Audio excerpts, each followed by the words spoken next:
position de ne pas participer aux élections législatives n'est pas partagée par tous les partis politiques de l'opposition, l'UMP, le RRD et même la Guinée debout, pour ne citer que ces partis politiques. Ils comptent participer aux élections législatives du 7 février.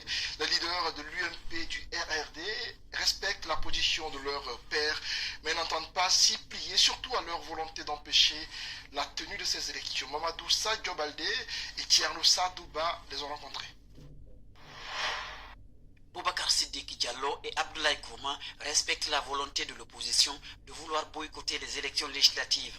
Il y a eu des moments où le candidat Alpha Condé a refusé d'aller aux élections.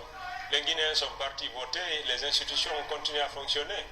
Donc chaque parti politique est libre de participer ou de ne pas participer à une élection. Boycotter une élection, un droit pour chaque formation politique, mais menacer d'empêcher les citoyens d'élire leurs députés est incompréhensible pour Boubacar Siddiq, un acte de rébellion pour Abdoulaye Kourma. Boycotter une élection ou ne pas participer à une élection est un droit. Mais empêcher la tenue d'une élection est un acte de rébellion.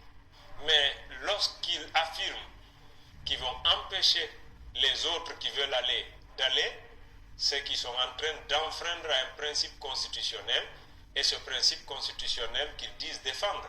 Si les éventuelles crises politiques sont imputables à la CENI, la classe politique, elle aussi, a sa part de responsabilité.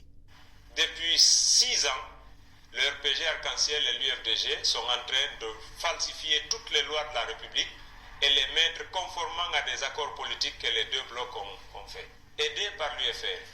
Si un de ces acteurs qui se sent lésé dans ce duel dit que je ne vais pas parce qu'il y a eu ça, on peut le comprendre.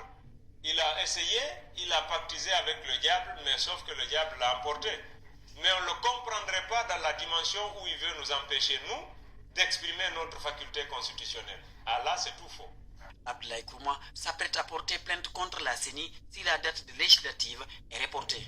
Nous allons participer, quelle qu'en soit la manière dont nous allons participer aux élections. Et si l'élection n'est pas lieu le 16, nous allons porter plainte contre la CENI pour nous rembourser, parce que nous sommes dans le processus, nous avons mené des démarches, des dépenses, nous sommes en train d'effectuer les dépenses.